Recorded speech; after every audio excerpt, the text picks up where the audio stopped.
welcome to everyone. So tonight we are going to discuss a new topic, that is COVID impact on environment, and I have with me three special guests. So before we start, let me introduce you with each of them. I have with me Anshuman, who has worked in one of the big four companies, and right now he's preparing for the UPSC exam. And I have with me Hardik, who is engineer in Haryana State Pollution Control Board. And last but not the least, Aarti Mishra. As you all know, she is the owner of this channel, and she is also an educator in chief for the Unacademy. She has taught lots of aspirants. So let's start. And as you know, before I ask the first question to Anshuman, since because of the lockdown worldwide, a lot of industries are shut down, and global ambition is down, and we have seen a lot of memes on social media that people are seeing the Himalayan range from their Punjab, and few are also commenting that now we don't need child climate activists, all these things. So what are the realities? So we are going to discuss all those things. We will also touch upon few environmental concerns also. So my first question to Anshuman. Anshuman, what do you think that what is the impact of the COVID on the environmental or the basically climate change, and how is it kind of blessing in disguise? So what do you think on this particular issue? Yes, first of all, we have all witnessed the negative impact of COVID, but a silver lining is good impact, positive impact on CO2 emissions. So I'd like to quote one of the report by Center for International Climate and Environmental Research, which has gone to the extent of claiming that we have seen the steepest fall since World War II in the CO2 emission. So it is comparable to that. So, but the variation has been varied. So beside climate impact on carbon emissions, we have also seen reduction in pollution. So I would like to also point out that this variation is highly variable in developing versus developed countries. Okay, so one more thing, that as we all talk about that this COVID has impacted all the global areas equally, uniformly. So, but as we know that few countries are not that developed, few are developing countries, few are developed countries. So I would like to take this point forward, which Anshuman just discussed to Hardik. Hardik, do you think that this the lockdown, which is uniformly, basically you can say the enforced. So do you think that the emission reduction in emission, which we are talking about, is it globally impacting this all the areas, or what do you think that what is the role of the global community, what they are thinking about it? See, whenever we discuss the issue of environmentalism, एक जो उसमें like you know हमेशा forefront पे आता है is that people at times consider it to be an elitist movement. Like something about which अगर आप ध्यान दे पा रहे हो, so that means you are well off. You have got a lot of your needs to be taken care of. And just like Anshuman was quoting some of the figures, like we have seen one of the steepest fall, that's for sure. And if we compare our figures, so like there's a variation, but that variation has not been like that significant between the nations. For example, we talk about nations in Western Europe and Asian nations, and if we start with India, CO2 has been reduced by 26%, and NOx emissions have gone down by 71%. The average in China has been around like 23.8%, and in Western nations, the reductions has been seen around by the magnitude of 26%. But the thing is that when we are talking about percentage change, we need to look at the base value from where the things actually started. So एक ये जो issue है ना, मतलब this is something people often neglect when talking about climate change, that a nation like India, a tropical nation like India, which is still primarily based upon agriculture, can never have a air quality value comparable to that of a nation in temperate zone, for example, United Kingdom or Germany or France. So depending upon that, these percentage reductions needs to be taken with a pinch of salt. So yeah, if we take the base value, it seems that air is like way more clean in Western nations, But at the same time, if we compare even this beginning of the lockdown with the later stages, for example, on March 21st, the PM 2.5 concentration was 91, and just on March 27th, it fell to 26. So yeah, things have improved. Things have improved globally, uh, but the scale with which they have improved, that's something in which there's a lot of dabble in the details. Okay. All right. Very good point forward by Hardik. Now, Aarti, I want to ask you that the both of guests presented the global flavor. Now, I would like to know what is the India's role in the present crisis and how we are tackling this climate change, and what are the challenges that we are going to face in the future, because lots of industries are shut, so we have to kind of think the balance. So what do you think about India's role in this? See, when I always think about India, the first thing which comes in my mind is the rural India and the food security, the challenges regarding food security. So I feel that we should improve the food and energy security while addressing all these things, because globally we can see and we can handle the things which are there, but everything starts from home. So we need to start from rural India first of all, as we know that so many labor class people, they have been impacted due to these lockdown issues. So today this is high time, and I really appreciate our government, they their policies and the way they are taking these issues. And I feel that yes, they are really doing well, but a lot of improvement is needed.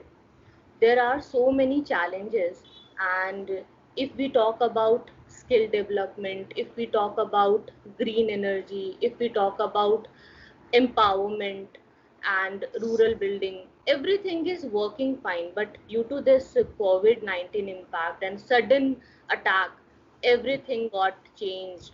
So now we need to rethink again on all these policies, on all those parameters which were started, like Make in India and other things.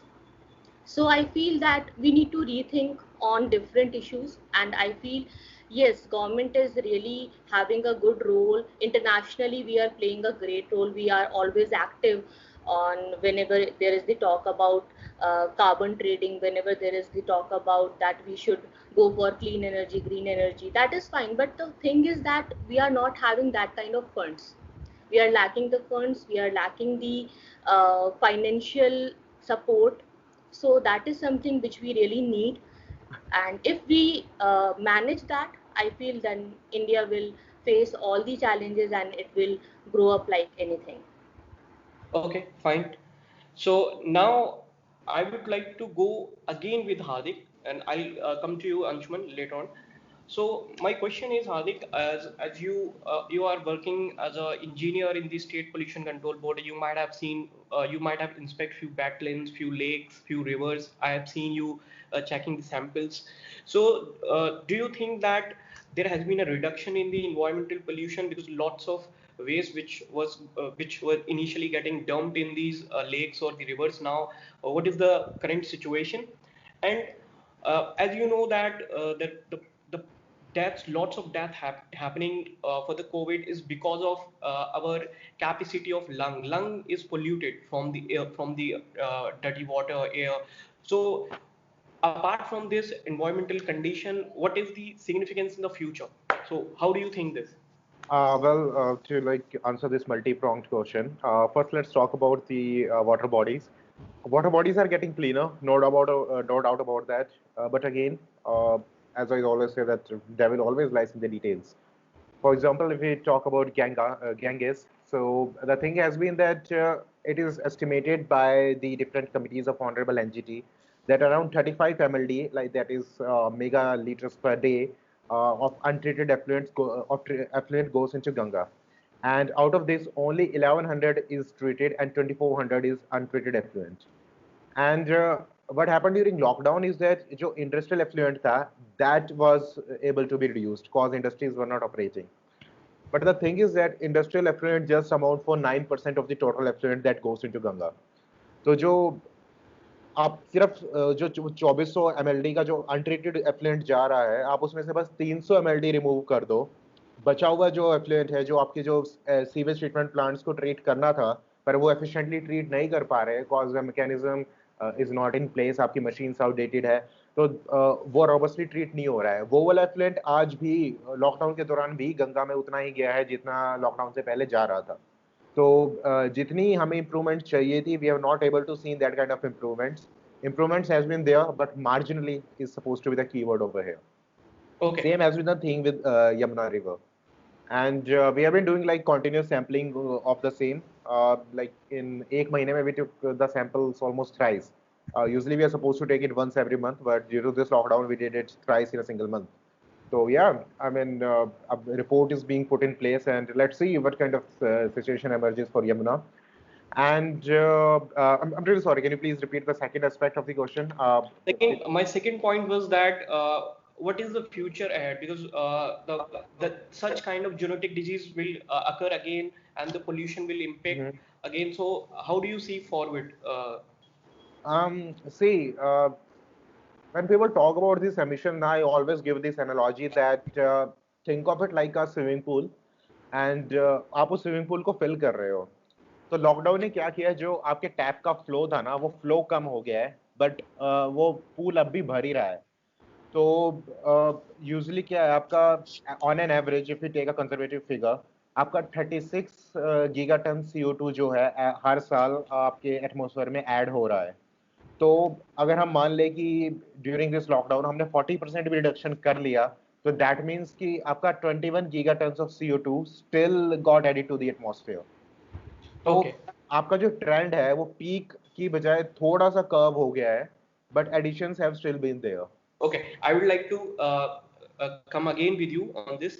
I would like to move ahead with one question to Aarti.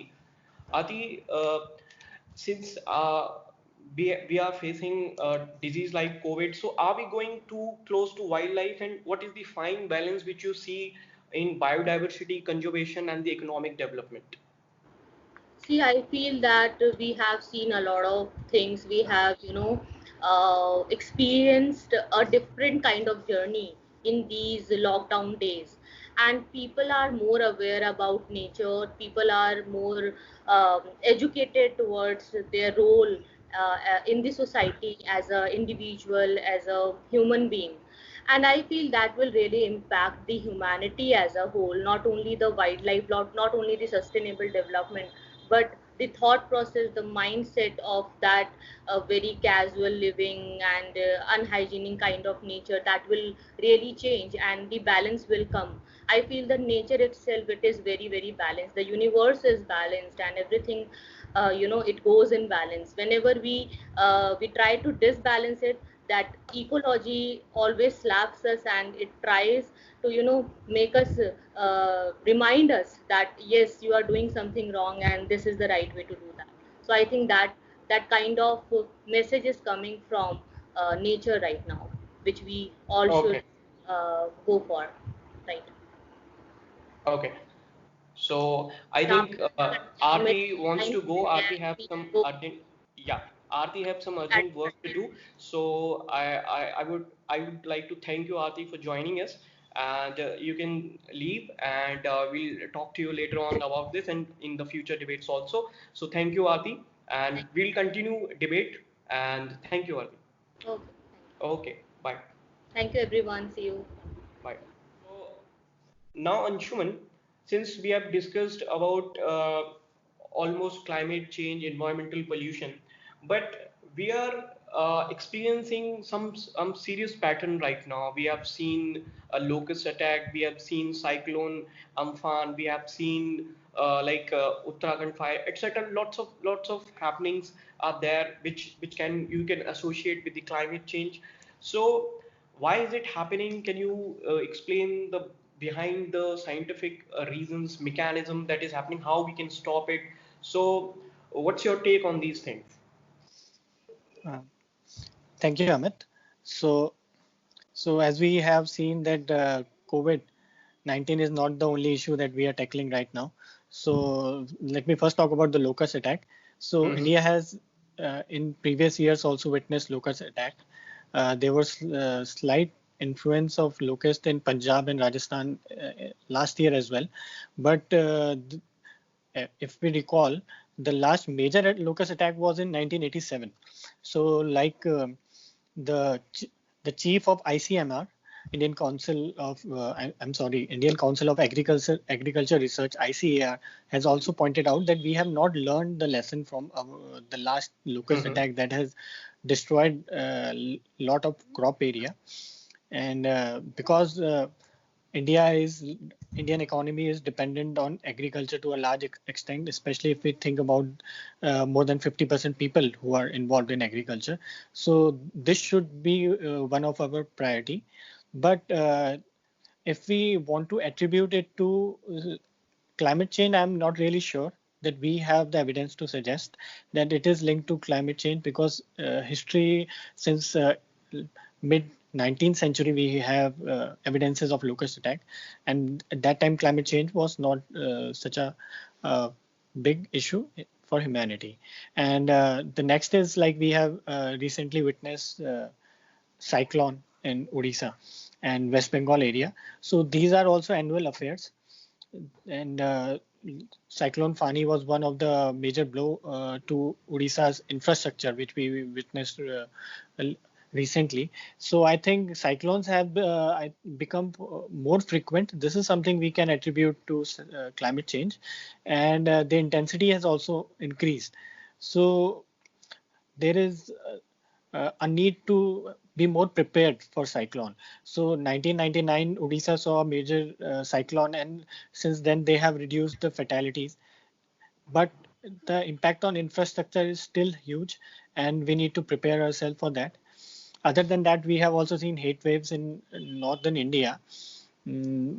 Especially living in Delhi, I would like to say that it is not as worse as it was last year or prior to last year, because this time we have got showers and the weather is pleasant. So how things turn out is yet to be seen. And lastly, I would like to talk about Uttarakhand wildfire. So again, this is an annual affair, because pre-monsoon season, Uttarakhand has a lot of deciduous trees, and we have seen wildfires in pre-monsoon period, especially in 2016.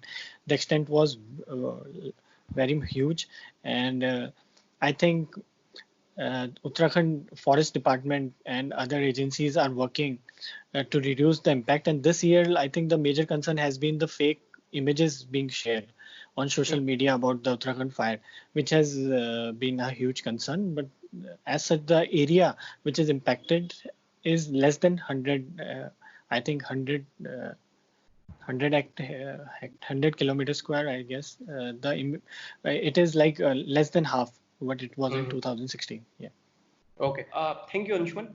And now I would like to also add my observation, few of the things that we have to encounter.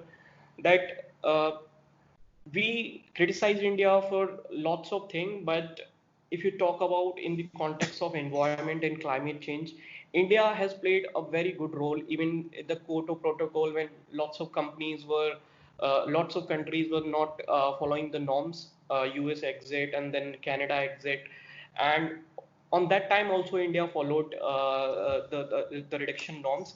And one more thing, that if you see in the India context, we have our national action plan on climate change. We have it is divided on 8 parts. We have national water mission, we have national solar mission, we have set up the international solar mission, we have also communicating with the UNFCCC through the NatCom, and we have lots of legislations, codes like energy conservation building code. Because as Hardik talked about initially when we were discussing that in the New York, lots of emission happening because of buildings also.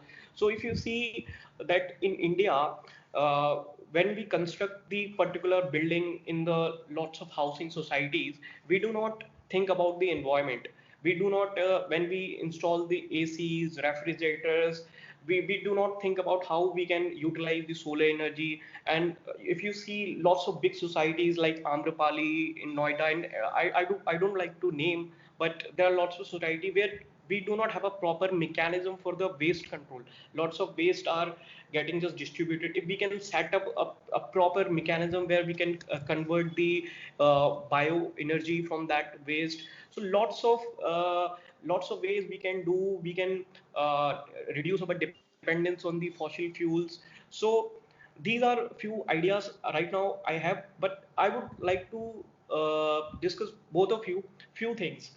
Like we see that lots of industries are down, lots of jobs are falling away. So uh, I was just reading one newspaper uh, where lots of car companies are firing.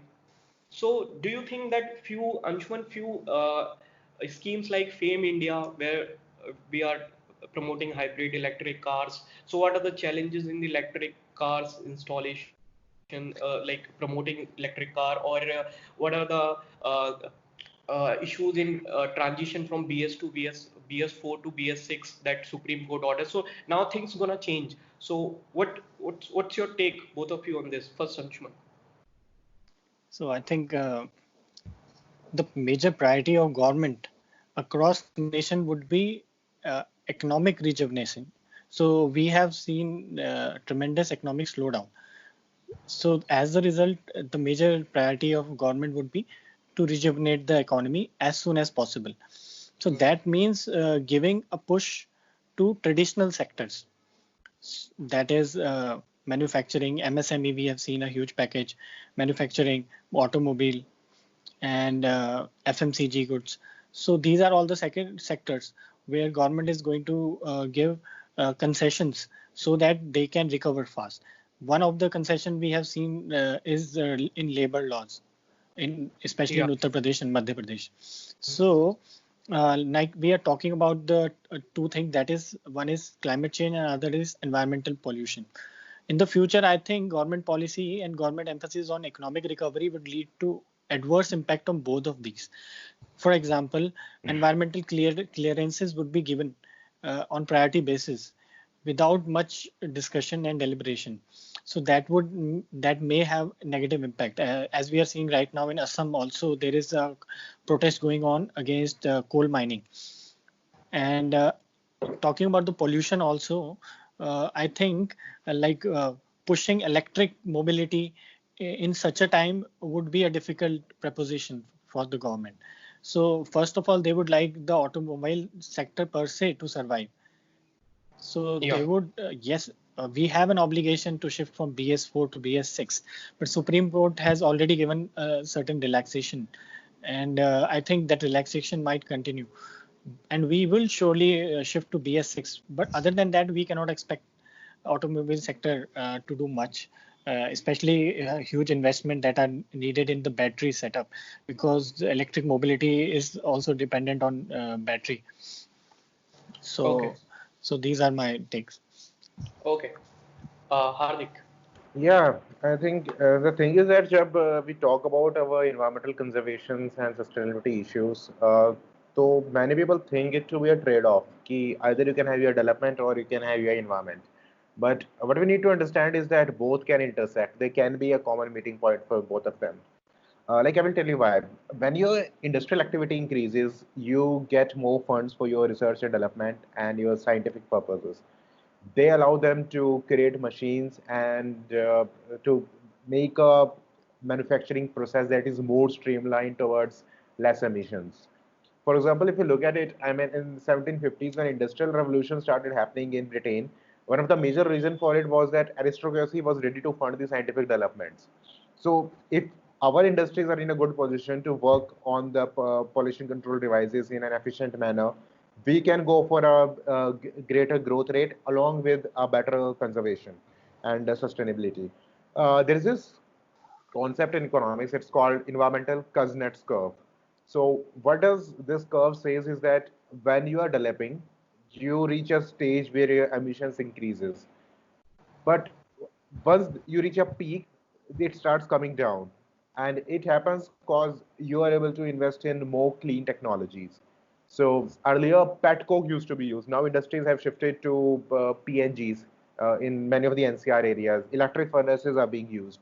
So slowly and steadily, when we move out from the dirty fuel, the dirty coal, and we move towards more clean fuels, we can see an equilibrium where we can grow without significantly polluting the environment. Second thing is that as we were discussing about the e-vehicles, many people don't realize that e-vehicles comes with their own can of worms. For example, first of all, the issues with your charging infrastructure. A nation like India surely can't have that kind of infrastructure in next, I guess, 5 to 10 years at least, unless and until we see a massive investment happening in creating up more charging stations for the e-vehicles. Second thing is that when we're talking about e-vehicles, we are going to increase our electronic waste to significantly manifold. So do we have a strategy for that kind of e-waste? Same is the thing with solar panels. That e-waste is going to turn into a mountain from a molehill. So we need to have a strategy to tackle that. And along with that, if we actually want to shift to the electric vehicles, I think a way more prudent approach would be to retrofit our existing vehicles to rather than like inventing the whole wheel by itself. So Oh, yeah, transport and mobility needs to be revolutionized, but yeah, okay. we need to move slowly. Okay, good point. So as you just talked about the amalgamation of the economic development and the conservation. So I would like to give one beautiful example related to this, like tourism. In like if you promote the national forest areas, the tourism into like Western Ghats or like many northeastern regions, so you can maintain the good environment, and as well as you can promote the tourism also. So this is one of the example, and we can innovate more. And also since we are at the end of this debate, I would like to add few more points. Like we are focusing, I think, excessively on the GDP, like gross domestic product. Like we need to innovate new concept that like green GDP, because everything that we are just promoting the industrialization, so lots of emission happening. So we should maintain a like green GDP type index, so we all the countries can compete with each other on this matter. And also in the India's context, uh, there is one thing that I think both of you will be agree, like environmental impact assessment, EIA. So this is a norm in India where if any foreign country like Pepsi or any other country, foreign country wants to set up a plant in the Tamil Nadu or anywhere in the India, so uh, they need to have lots of red tapeism, the bureaucracy is there, they need to find out that everything is going with the environment or not. So if you go through with that environmental impact assessment guidelines, they are very strict guidelines, and sometimes it stretches a more, and it discourages the company. So as we promoting the environment, we need to find a fine balance between, so that the companies are not getting frustrated, because at the time when we need to like go for the B jump after the post COVID tragedy. And also like we have lots of things like Forest Right Act, and all these things are going, these are good things that we are concerning about the environment, but we need to give little bit of relaxation to the economic activities as well. And also as I was discussing to Aarti related to that, are we going too close to the wildlife?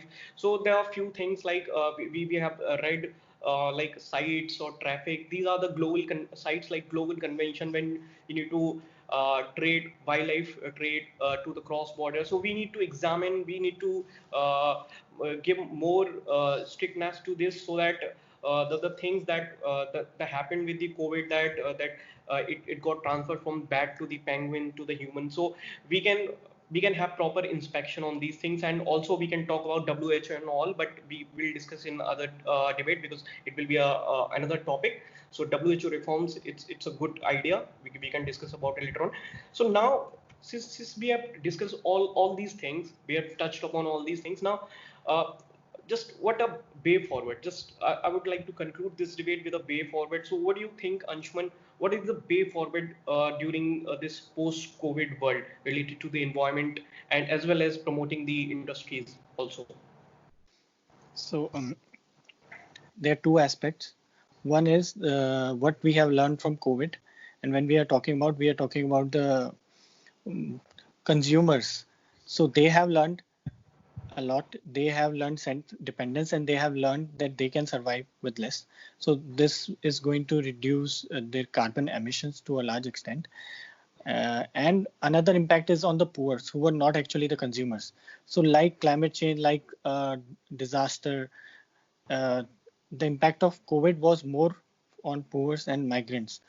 So the future course is to have a fine balance again between environment and economic development. But in the short run, actually, the focus would be more on economic development and recovery of economy, because only then we could have investment that could go into tourism sector, infrastructure sectors, uh, for development of Northeast India, Western Ghats that we are talking about.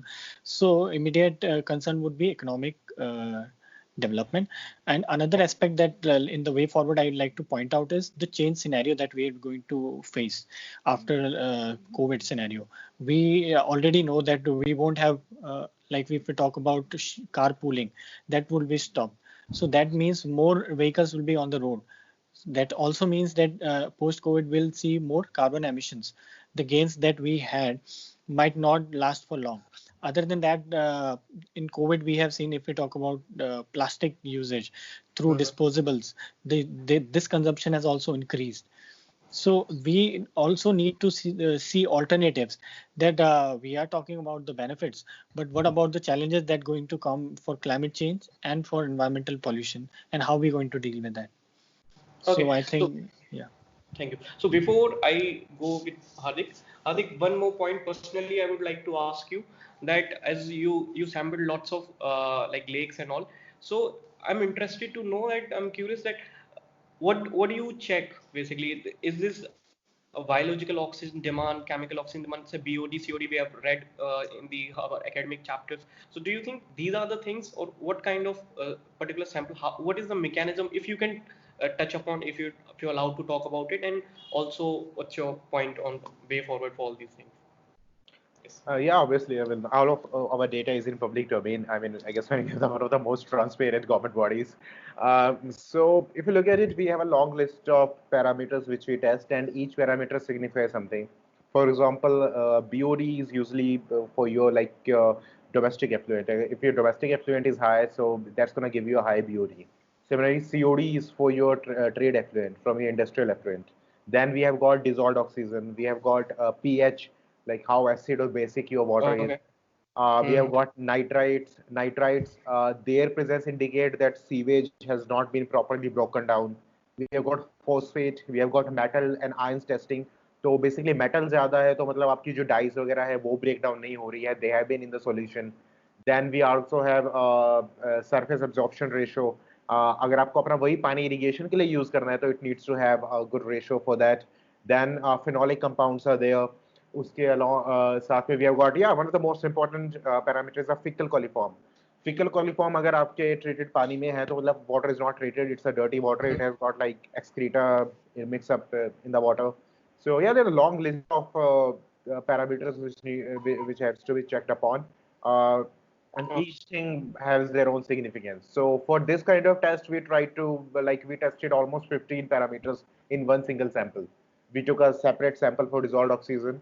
So although we are working with just a 25% of the strength, but we try to ensure that we can have a most robust and impeccable way of testing, because it was a data which जो life में शायद दोबारा कभी ना मिलता हमें. So a lot of policy making can be derived from this lockdown period की जिसको हम culprits मान रहे हैं pollution के लिए, water का हो या air का हो, are they actually the culprit? Okay. Okay. Thank you, Hardik. So thank you all of you for joining us on this program. So guys, if you like this debate and if you have any queries, you just comment, And if you want to discuss some other topic, you can give us suggestions. We'll talk about it in further debates. So thank you. Bye bye. Take care.